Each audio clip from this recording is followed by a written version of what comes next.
maanta ay taariikhdu 17 waxa qabsoomay kulankii labaad ee guddiga joogtada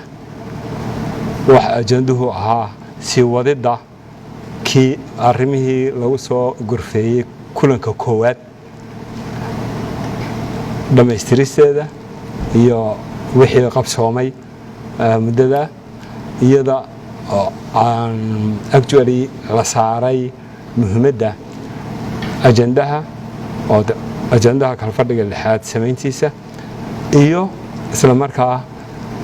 golahan cusub ee uu soo guuray golaha shacabku oo dhismo cusub ah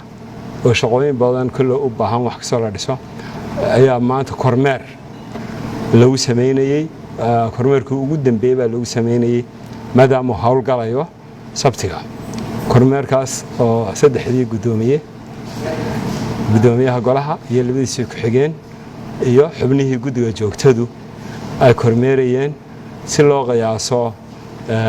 wixii laga fili karo maadaama yahay meel cusub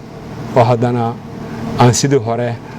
kii hore kale aan ahayn ka dhisan duwan markii si loogu shaqayn lahaa ayaa la kormeerayay meelihii ciladahu jiraan si loo hagaajiyo iyo waxyaabo noocaas ah taasina waa la dhameystay. Assalaamu calaykum.